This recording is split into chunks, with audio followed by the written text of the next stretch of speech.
Mock tests कम देने चाहिए, जितने दो उसको एनालिसिस करना बहुत ज़रूरी है। लोगों को मैंने देखा है वो क्या करते हैं, हम 10,000 क्वेश्चन कर लेंगे और उस 10,000 क्वेश्चन के नोट्स बना लेंगे। नहीं, ये नहीं चलता यूपीएससी में। अगर मैं अपनी कोई किताब तुम लोगों को दिखाऊंगी तो उसमें से मैं तो डेट डाल देती थी, एक चैप्टर करती थी उस पर डेट डाल देती थी कि when I have read it. फिर अगली बार जब करती थी तो टिक मार्क करके डेट डाल देती थी। तो मेरी तो किताबों के अंदर दिखेगा तो मेरे 10-10, 15-15 ऐसे वो डेट्स डली हुई हैं। ऐसा बहुत बच्चों के साथ होता है कि उनके मॉक टेस्ट में बड़े अच्छे नंबर आ रहे हैं, मेन प्रीलिम्स में जाके घबराहट के कारण या एक दिमाग के अंदर वो होता है ना, घुचड़ पुचड़ चलती रहती है कि अरे अब ये तो करना है, मुझे सही करना है, सही करना है, तो वो उसके कारण गलती हो जाती है। पहले पढ़ाई करो, रिवाइज करो अच्छे से, शेड्यूल के साथ। जब तैयारी हो जाए, एक और रिवीजन हो जाए, तब मॉक टेस्ट देना चालू करो। दिल्ली तो मैं ये बोर्ड बना के आया था यूट्यूब से मोटिवेशन लेके, यूपीएससी करनी है। लेकिन यूपीएससी यहाँ आने के बाद थोड़ा मतलब मन 50-50% भीड़ को देख के, क्राउड को देख के। तुम लोगों ने तो कुछ सवाल ही नहीं पूछा।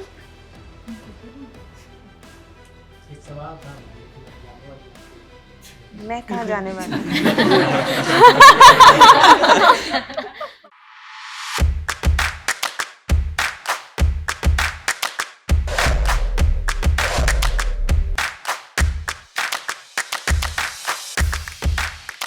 ईसैट के क्वेश्चंस को काउंटर कैसे करना है, मतलब आज ही टेस्ट दे करके आ रहा था मॉर्निंग में, तो अगर पैसेज करूँगा तो सारा टाइम पैसेज लेके चला जाएगा, अगर मैथमेटिक्स सॉल्व करने लगा तो सारा टाइम मैथमेटिक्स लेके सॉल्व किया। लेकिन हाँ कि 50% के रेशियो में आ रहा है, बट वही है कि 50% अटेम्प्ट करने पे एक्यूरेसी की प्रॉब्लम आ रही है मैम, जिसके नाते कि मैम 50% अटेम्प्ट करने पे मतलब मैम या तो 50% आप मैथमेटिक्स की तरफ जाएंगी, टाइम अपना देंगी, या 50% आप टाइम अपने पैसेज में देंगी।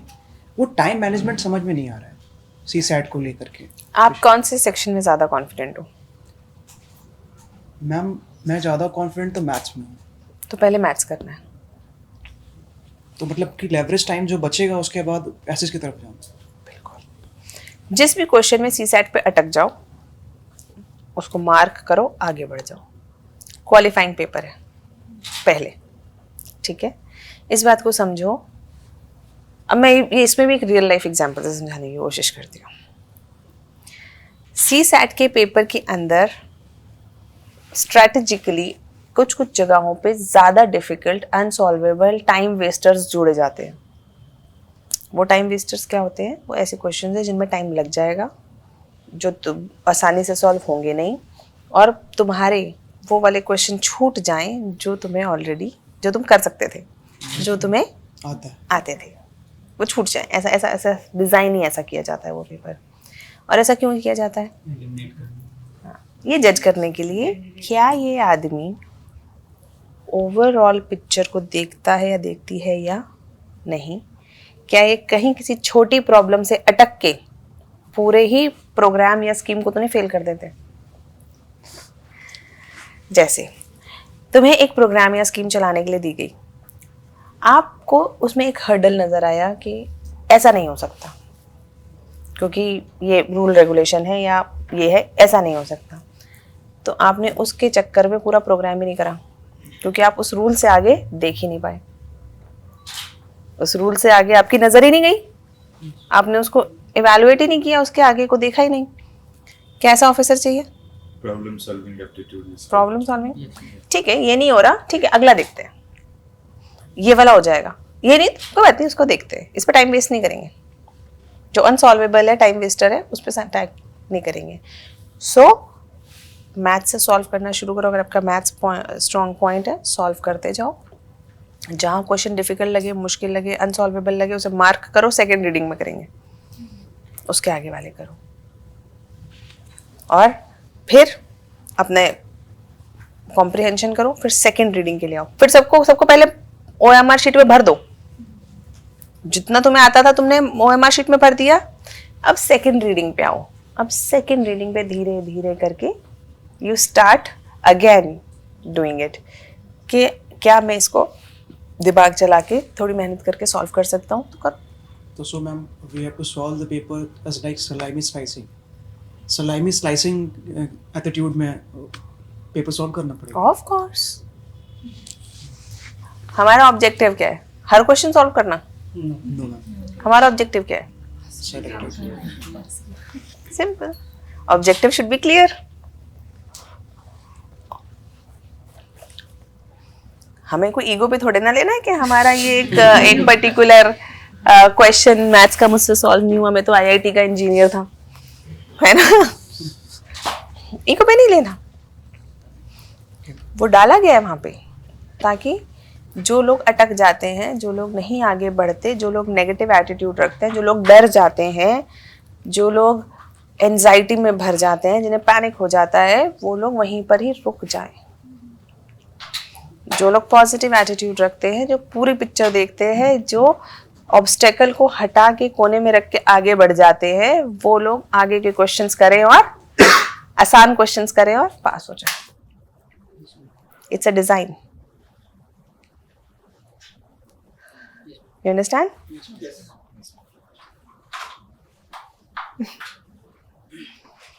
एंड मैम प्रीलिम्स में जीएस वाले पार्ट में अभी 2023 वाले पेपर में मैम 3 लेवल के क्वेश्चंस मेनली थे।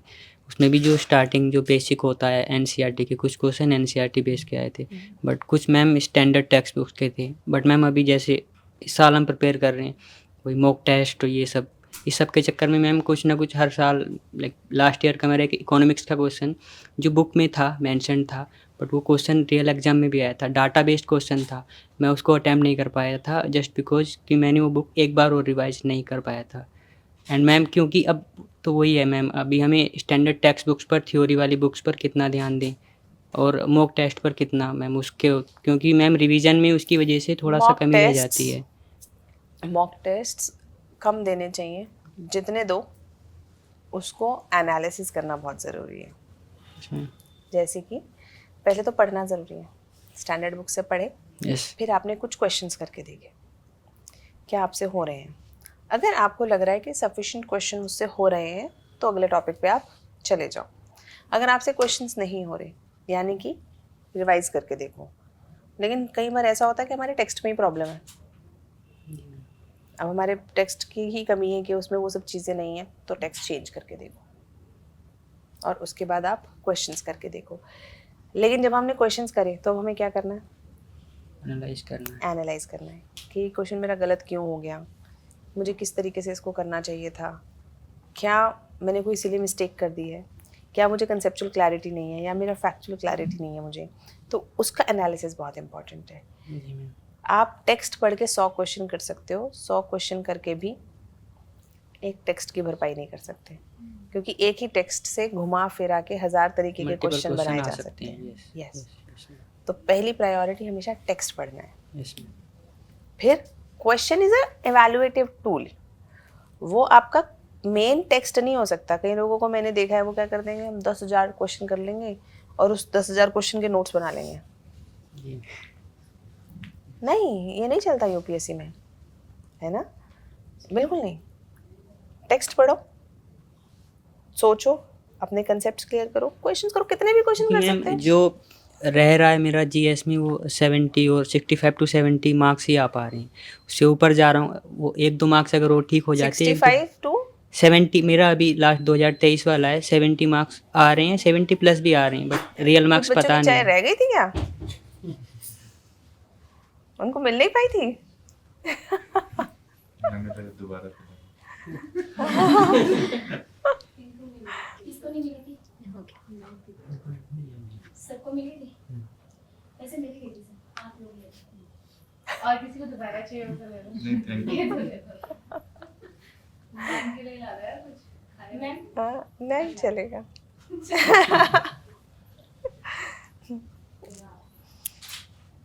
जी मैम। जीएस में मैम सीसेट में तो मेरा हो गया था, इस बार भी हो गया होगा, बट इस बार 2023 का जीएस में जो मैंने मार्क्स काउंट किए थे वो कोचिंग सेंटर के हिसाब से 72 से 80 के बीच में आ रही थी। अब मुझे एग्जैक्ट मार्क्स नहीं पता है, बट अगर मेरे जैसे मैंने अभी एक एग्जांपल दिया, चाइना की लैंड होल्डिंग से इंडियन लैंड होल्डिंग से कंपेयर करके एक क्वेश्चन आया था, एंड वो क्वेश्चन मेरे बुक में भी मेंशन था, वही थ्योरी में मेंशन था, बट मैंने उसको रिवीजन नहीं किया था। ऐसे कुछ क्वेश्चंस जो हमारे बुक में हैं बट वो हमने एक बार रिवीजन नहीं किया, Revision उसी तो बहुत वजह से ज़रूरी कुछ है। मार्क्स की कमी रह जा रही है मैम। तो तो रिवाइज करना ज़रूरी जी मैम, नहीं, तो रिवाइज रिवीजन जरूर पर ही करना है, ध्यान देना पहले है रिवीजन mostly। करना है। देखो, मॉक टेस्ट सिर्फ इवैल्यूएटिव टूल है। मैम मैंने लास्ट ईयर मॉक टेस्ट पर ज़्यादा ध्यान दिया था, क्योंकि लास्ट टू लास्ट ईयर जब मेरा अटैम्प्ट था तब मैंने मॉक टेस्ट कम दिए थे। इस बार मैंने मॉक टेस्ट पर ज़्यादा फोकस कर लिया, बट मैं अपनी जो टेक्स्ट बुक्स थे वो उस पर कम रिवीजन कर नहीं, पाया नहीं, था, नहीं, नहीं, इसलिए नहीं, मैम नहीं, वही नहीं, मार्क्स रह गए नहीं, मेरे, नहीं, कम नहीं। रह गए। टेक्स्ट बुक्स तो पढ़नी पढ़नी है, उन्हें रिवाइज भी करना है ना। और बीच बीच में क्वेश्चंस करते रहने हैं, ये देखने के लिए कि क्या हमें समझ में आ गया, क्या मैं क्वेश्चन सही कर पा रहा हूँ, क्या मेरे बुक्स एकदम ठीक से काम, मतलब ठीक भी है कि नहीं है। तो कंटेंट और स्टडी को चेक करने के लिए हम मॉक्स को यूज़ करेंगे, टेक्निक को चेक करने के लिए करेंगे, क्या मैं लॉजिक लगा पा रहा हूँ क्वेश्चन में, नहीं है ना, क्या मेरे से कोई सिली मिस्टेक तो नहीं हो रही, कहीं मैं ऐसा तो नहीं मैं नॉट नहीं पढ़ता, है ना। तो ऐसी बहुत सारी चीज़ें होती हैं, तो वो सिर्फ आपकी टेक्निक के लिए है। आपको पढ़ना तो टेक्स्ट ही पड़ेगा और रिवाइज भी करना पड़ेगा, कम से कम 3 revision. 5 is recommended, 3 is okay. अब तुम नहीं कर सकते ज़्यादा तो 3 तो करनी ही करनी है ना। और सबसे मैं मेरे पास अभी कोई किताब है नहीं यहाँ पे, लेकिन अगर मैं अपनी कोई किताब तुम लोगों को दिखाऊंगी तो उसमें से मैं तो डेट डाल देती थी, एक चैप्टर करती थी उस पर डेट डाल देती थी कि when I have read it. फिर अगली बार जब करती थी तो टिक मार्क करके डेट डाल देती थी। तो मेरी तो किताबों के अंदर दिखेगा तो मेरे 10 15 ऐसे वो डेट्स डली हुई हैं। तो उससे कॉन्फिडेंस आता है ना कि देखो मैं 4 बार पढ़ चुकी हूँ पहले, या मैं 5 बार पढ़ चुकी हूँ पहले इसी चीज़ को, तो you get that confidence. And ma'am real exam में एक बार पिछली बार भी ऐसे हुआ था, एक क्वेश्चन गलत हुआ था, जो क्वेश्चन का आंसर पता था मुझको ये भी पता था कि इसका आंसर क्या लगाना है, बट वो मार्किंग गलत कर दी थी। एंड जब मार्किंग मैंने कर ली विद इन दैट सेकेंड मुझे पता चल गया था कि मार्किंग गलत कर दी है तो मैंने। ये सब प्रैक्टिस से ठीक रियल होता है। सिचुएशन, यहाँ पे मॉक सिचुएशन में टेस्ट गलत काम हो आते जाता है हैं, मैम। यहाँ पे मॉक टेस्ट काम आते हैं जी ताकि हमसे ये मिस्टेक्स ना हो, ओके मैम। ठीक है। नहीं, एक है ना, एग्ज़ाम की इन्वायरमेंट का भी एक इम्पैक्ट पड़ता है। ऐसा बहुत बच्चों के साथ होता है कि उनकी मॉक टेस्ट में बड़े अच्छे नंबर आ रहे हैं, मेन प्रीलिम्स में जाके घबराहट के कारण या एक दिमाग के अंदर वो होता है ना, खुचड़ चलती रहती है कि अरे अब ये तो करना है, मुझे सही करना है, तो वो उसके कारण गलती हो जाती है। तो हमें यानी कि हमें आदत डालनी है एग्ज़ाम के सिनेरियो में बैठने की। जैसे यहाँ पे भी बच्चे आते हैं ना, तो आई ट्राई के इन्विजिलेशन होती रहे, बीच में आके इन्विजिलेटर घूर के आपको देखता रहे। द रीज़न इज क्योंकि आपको उसी से तो डर लगता है, मेन एग्जाम में भी उसी से ही डर लगेगा, वहीं पे तो आपकी परफॉर्मेंस ऊपर नीचे होगी। और आके इन्विजिलेटर चाय समोसे जरूर खाए, तो हाँ बात भी करें, तो क्योंकि माहौल बहुत ज़रूरी है ना। तो उसके लिए मॉक टेस्ट हेल्प करेंगे ज़्यादा से ज़्यादा। जो एग्जाम हॉल का प्रेशर रहता है उसमें ज्यादा क्वेश्चंस गलत हो जाते हैं आते हुए। यस, आता हुआ भी गलत हो जाता है प्रेशर के कारण सिर्फ, बहुत इजी क्वेश्चन गलत हो जाते हैं और इसीलिए तो मॉक टेस्ट हेल्प करता है। निकलते हैं जैसे देखते कहते हैं तो गलत मार के आ गए। नहीं तो अब क्या है ना, हमें एक और चीज़ है, हमारा दिमाग की भी ना एक टेंडेंसी हो जाती है एक पर्टिकुलर समय और एक पर्टिकुलर एनवायरनमेंट में काम करने की। जैसे कि अगर आप रात को ही पढ़ने की आदत डाल लो तो सुबह आपको रियलाइज होगा आपको नींद आती रहेगी, है ना, दिमाग ही नहीं खुलता, ऐसा लगता है दिमाग अभी बंद सा है और दोपहर के बाद एक्टिव होगा। लेकिन प्रॉब्लम क्या है, यूपीएससी का एग्ज़ाम कब होगा? तो आपने बहुत पढ़ा लेकिन और दिमाग बंद पड़ा हुआ है। हाँ, दिमाग को उस समय पे चलने की हैबिट ही नहीं है। अब दिमाग को चलने की हैबिट है, तुम्हारे घर पे बेड पे बैठ के पढ़ते हो तो बेड पे, और अचानक से आप लोग पहुंच गए चेयर टेबल हॉल में। अब वहाँ पे जाके दिमाग को भी तो समझ नहीं आ रहा ना, उसके लिए एकदम न्यू एनवायरनमेंट हो गया। तो हमें कोशिश यही करनी है कि हम यूपीएससी के उससे मिलते रहें। जैसे जब भी आप टेस्ट देने कहीं जा रहे हो तो do it like, give it like real exam, उतनी ही टेंशन लेके दो ताकि आपके ब्रेन को आदत पड़ जाए, और उसी टाइम पे दो जिस टाइम पे ताकि आपके दिमाग को धीरे धीरे करके ट्रेनिंग हो जाए कि भाई 9 से 11:30 या 9 से 11 हमें दिमाग को एक्टिव रखना है, कि भाई हमारा दिमाग 8 बजे से एक्टिव होना शुरू हो जाए और एटलीस्ट 12 बजे तक एक्टिव रहे। उसके बाद नींद आ जाए 1 घंटे के लिए, लेकिन फिर सी सेट देना है तो सी सेट के समय पे भी हम एक्टिव रहे। जब एक्टिव सही हमारा दिमाग को आदत होगी तभी वहां चलेगा। इसलिए रात को पढ़ना गुड, लेकिन रात को कितना भी पढ़ो, सुबह के टाइम पे पेपर सॉल्व जरूर करने की हैबिट डाल लो।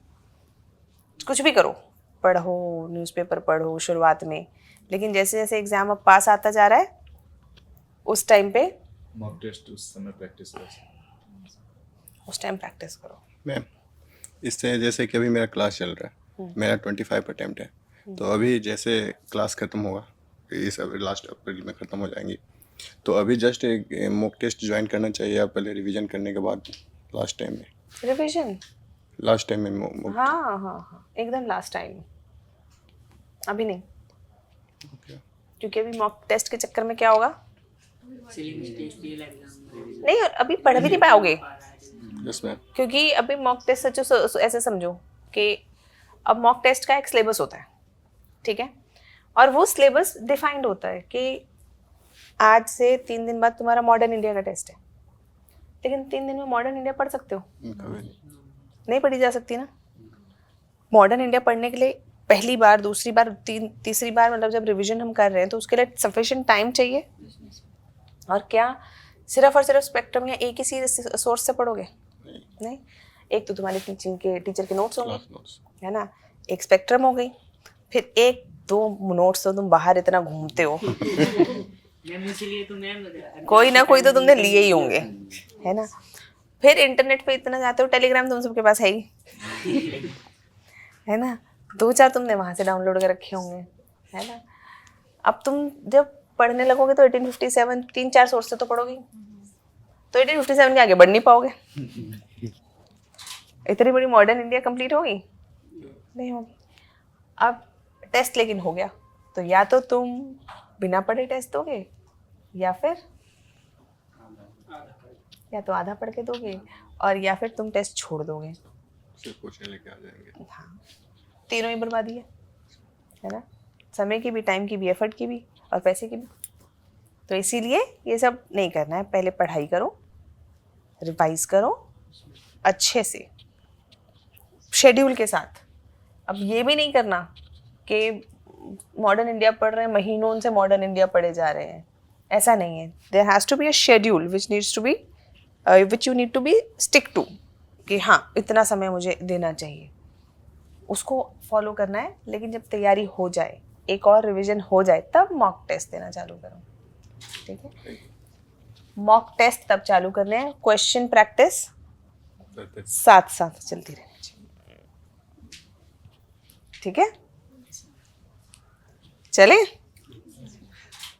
एक लास्ट क्वेश्चन, आंसर हाँ, आंसर राइटिंग जब हम लोग करते हैं, जैसे कोई भी क्वेश्चन होता है तो हमारे पास ना कंटेंट बहुत सारा होता है, जिसको हम मतलब या time frame, with in time frame कह लो, या फिर कंसोलिडेट नहीं कर पाते हैं। जैसे ज्योग्राफी का क्वेश्चन है तो मतलब एक डाउट रहता है कि इसमें हम क्या लिखें, पॉलिटी से रिलेटेड भी कुछ लिखें, मतलब कवर करने का सोचते हैं कि वाइड एंगल से अगर देखें तो कि इसमें इकोनॉमी भी लगा दें, इसमें पॉलिटी भी ऐड कर दें, तो इस टाइप, मतलब इसमें कैसे करेंगे general? Answer writing is an art, है ना, और उसको मैं एक शब्द में ऐसे बता नहीं सकते कि कैसे लिखा जाए, but for your understanding I can tell you, जैसा क्वेश्चन हो उसी टोन, टेनर, कंटेंट और कॉन्टेक्स्ट के साथ हमें आंसर लिखना चाहिए। अब क्या है टोन, मतलब किस टोन में क्वेश्चन पूछा गया है। जब कोई आदमी तुम्हें बोलता है अच्छा बड़े हीरो बन रहे हो, और कोई बोलता है बहुत अच्छे लग रहे हो, हीरो लग रहे हो, दोनों बातों में अंतर है कि नहीं है? किस बात का अंतर है? टोन। टोन का अंतर है। तो जो क्वेश्चन की टोन होती है वो आपको पकड़ में आ रही है नहीं आ रही। टेनर मतलब एक तरीके से स्कोप कितना है, कितनी बात पूछ रहा है, क्या वो पूरी रामायण पूछ रहा है, या वो सिर्फ और सिर्फ किष्किंधा कांड पूछ रहा है, या वो सिर्फ और सिर्फ बाल राम का कांड का एक कंटेक्स्ट पूछ रहा है, या सिर्फ सीता का कुछ पूछ रहा है। कुछ टेनर होगा ना, मतलब कुछ स्कोप होगा ना, तो वो स्कोप आपको क्वेश्चन का समझना पड़ता है। देन बहुत सारी चीज़ें हैं, करते करते हम एक कॉन्टेक्स्ट पे और का बात कर लेते हैं। एक कॉन्टेक्स्ट मेजर चीज़ रहती है आंसर राइटिंग में, कि कॉन्टेक्स्ट आपको समझ में आ रहा है या नहीं, कि ये क्वेश्चन क्यों पूछा गया। कुछ कारण होगा, कोई भी क्वेश्चन ऐसी तो हवा में नहीं फेंकेगा इतना बड़ा कमीशन, तो क्यों पूछा गया है, क्या आप उसको प्लेस कर पा रहे हो। And when you know all these things then you write an answer, then you know everything. Like तब आपको समझ, अगर आपको क्वेश्चन अच्छे से समझ में आ गया ना, आपको इमीडिएटली समझ में आ जाएगा कि आंसर क्या लिखना है। प्रॉब्लम ये है, most of the students don't actually understand the question.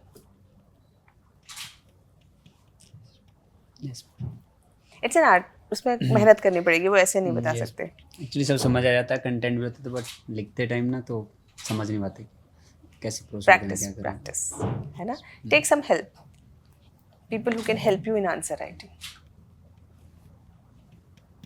Thank you. Okay. चले? तुम लोगों ने तो कुछ सवाल ही नहीं पूछा। एक सवाल था मैम, लेकिन अब जाने वाली आप तो। मैं कहाँ जाने वाली?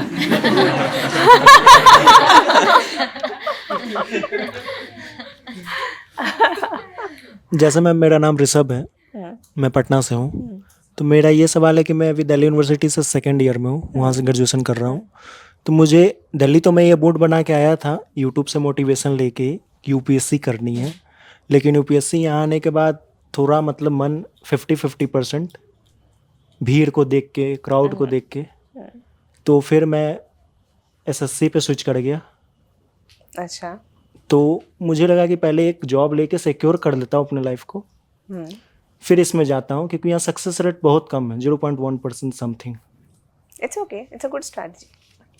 तो दूसरी बात है कि जब इंडिपेंडेंट हो जाऊंगा तो पेरेंट्स पे भी उतना नहीं बर्डन रहेगा, एक जॉब लेके सिक्योर होऊंगा कि कितना टाइम लगेगा, नहीं भी होगा तो कुछ नहीं हो, मेरा बिगड़ेगा, ये भी है। बिल्कुल बिल्कुल ठीक है।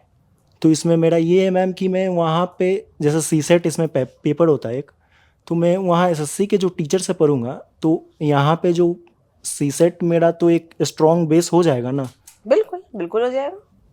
एसएससी के अंदर तो मैथ्स ज़्यादा ही पूछी जाती है। हाँ बिल्कुल, बहुत बढ़िया है। तो सीसेट का तो आपको परेशानी नहीं आएगी, जीएस के लिए आपको अलग से पढ़ना पड़ेगा।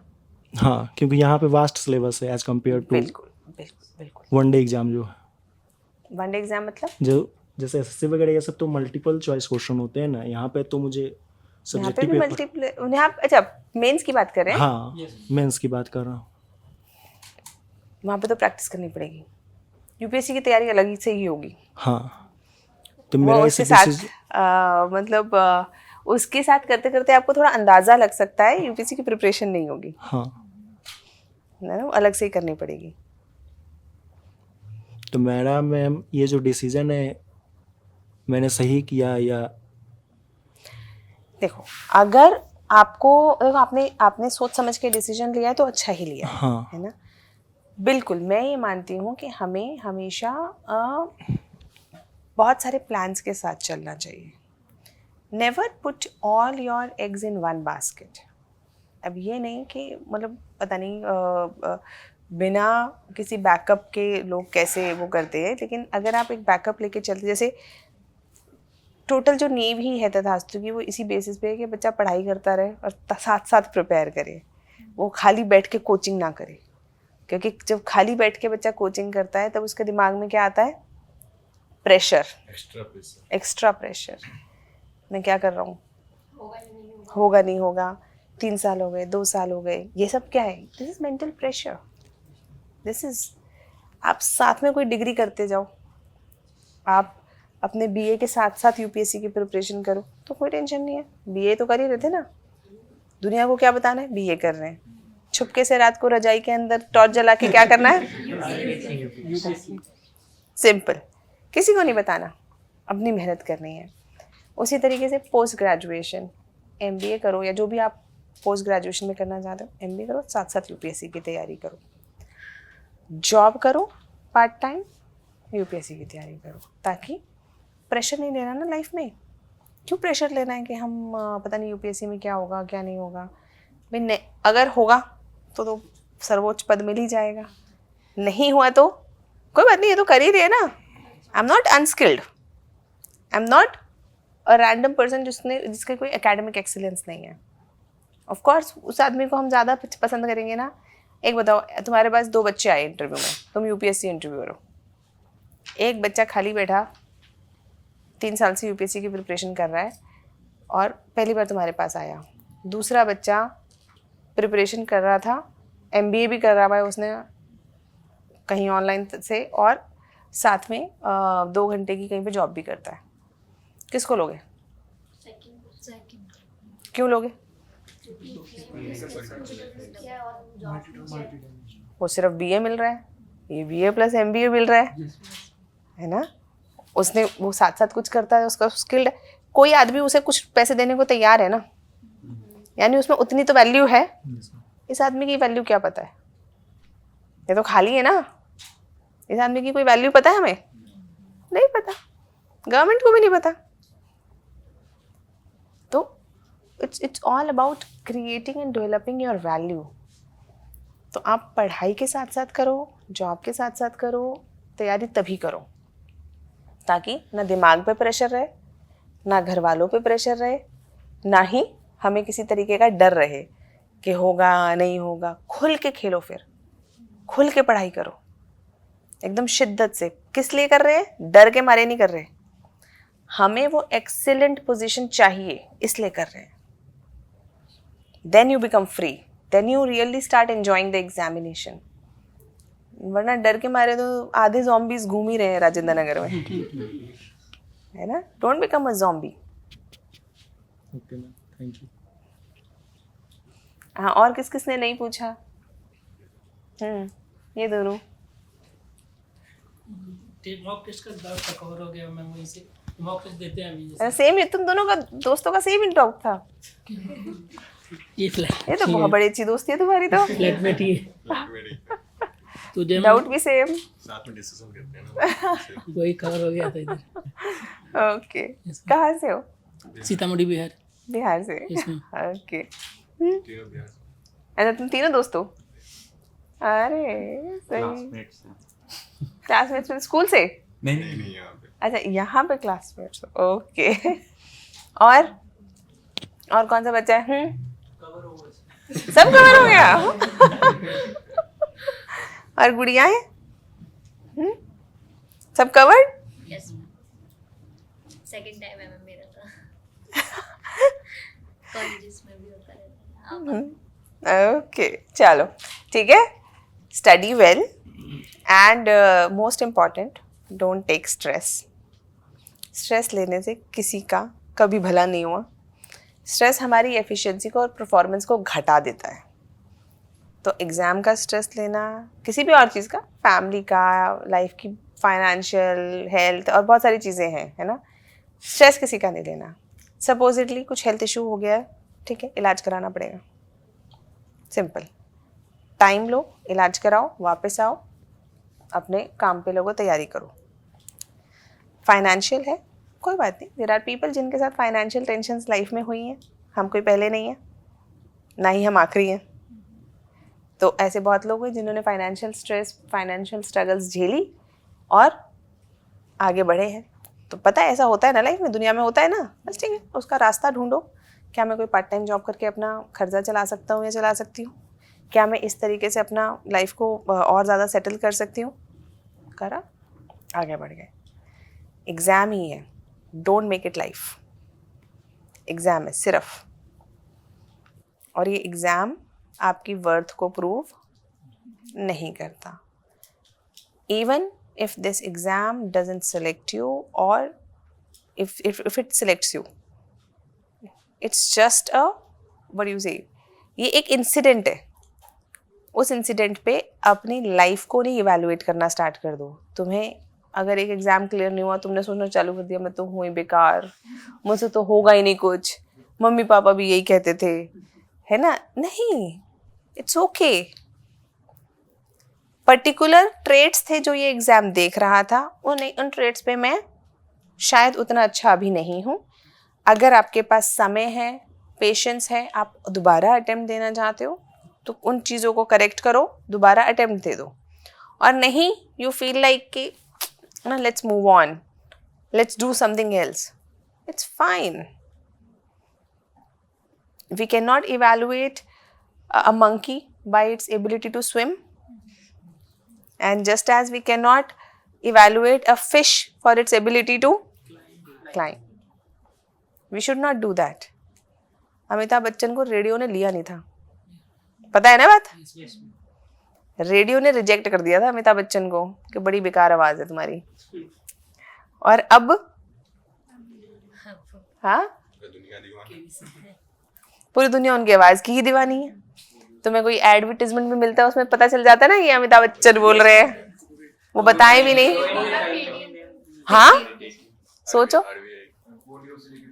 पोलियो से लेके पेटीएम तक, है ना? हमें एकदम पता चल जाता है। So should we start thinking के बताओ रेडियो ने नहीं लिया था उन्हें, तो इसलिए उसको टेंशन नहीं लेनी। लेकिन क्या हम फिर ट्राई नहीं करें एक्सीलेंट बनने की इस एग्जाम के लिए? अगर क्या हम ट्राई ना करें? शिद्दत से करेंगे, लेकिन without any stress and expectations. Ma'am actually इनका क्वेश्चन था पर्सनालिटी का क्वेश्चन था मैम मेरा। तो पर्सनालिटी तो बेटा तुम मुझसे भी तो कर रहे हो। हाँ भाई अभी तैयारी करते में भी तो तुम्हारी पर्सनालिटी डेवलप हो रही है। हाँ, हो रही है। नहीं हो रही? हो रही। अब खुद को हम कैसे हम अपना ही बोल सकते कि मैं बहुत ज़्यादा पर्सनालिटी। नहीं, पर्सनालिटी डेवलपमेंट के लिए आप कुछ चीज़ें ज्वाइन कर सकते हो। हाँ, यस, डिबेटिंग सोसाइटीज़ जैसे है, एक है टोस्ट मास्टर करके सीपी में, है ना? तो वहाँ पे आपको बोलना सिखाते हैं कि किस तरीके से आप पब्लिक स्पीकिंग कर सकते हो। एनजीओस भी ज्वाइन कर सकते हैं अपने पर्सनल। हाँ, थोड़ा बहुत ज़्यादा नहीं, लेकिन क्योंकि अगर आपके पास समय हो तो आप उनको ज्वाइन कर सकते हो। प्लस टाइम नहीं है तो तुम्हारे पास डिस्टेंस लर्निंग कर रहे हो और उसके बाद तुम तैयारी कर रहे हो, तुम्हारे पास इतना टाइम नहीं है। वर्किंग भी हो? नहीं, वर्किंग नहीं है ना। तो तभी क्लास वगैरह ऑफलाइन है तो नहीं मिलती है टाइम, इसीलिए थोड़ा सा हो जाता है। ओके, थोड़ा टाइम निकाल लो वीकेंड्स पे, है ना? Just to have that flavour of seeing the world. मतलब हम एक छोटे से एरिया में बंद के ना रह जाए, बाकी दुनिया भी हमने देखी हो। तो उसके लिए थोड़ा सा एक्स्ट्रा करिकुलर एक्टिविटीज़ में जुड़ो। अब आप फॉर्मल कॉलेज में तो नहीं हो जहाँ पे ये सब हो रहा हो, लेकिन आप अपने तरीके से कई सारी चीज़ों को कर सकते हो। जैसे कुछ सर्टिफिकेशन कोर्सेज आप ऑनलाइन भी कर सकते हो जिसमें आप कम्युनिकेशन सीख पाओ, या ऐसी बहुत सारी ऑर्गेनाइजेशंस होती हैं जो कि कुछ पेड़ लगाने वाली ऑर्गेनाइजेशंस हैं, प्लांटेशन करते हैं, है ना? और कुछ सैनिटेशन वाली हैं जो कि जाते हैं तो यमुना को क्लीन करने की कोशिश करते हैं। तो अब उससे क्या है, आप नए लोगों से मिलते हो, किसी ऑर्गेनाइजेशन से आपका नाम भी जुड़ता है, आपका करिकुलम में भी उसमें भी आ गया, इंटरव्यू के अंदर जो हॉबीज़ या इंटरेस्ट या अचीवमेंट्स वाला पार्ट है वहाँ पे भी लिखने के लिए कुछ आ गया आपके पास। प्लस आपको एक्सपीरियंस भी मिलेगा। जब सच में जाके देखोगे कि यमुना कितनी गंदी हुई हुई है तो आपको खुद रियलाइज़ होगा जब आंसर लिखोगे ना वाटर के ऊपर। So you will have that vision in mind. तो थोड़ा एक्सपीरियंसेस तो लेने पड़ेंगे। बिना एक्सपीरियंस लिए सिर्फ और सिर्फ इससे काम नहीं चलता थियोरेटिकल से। Thank you.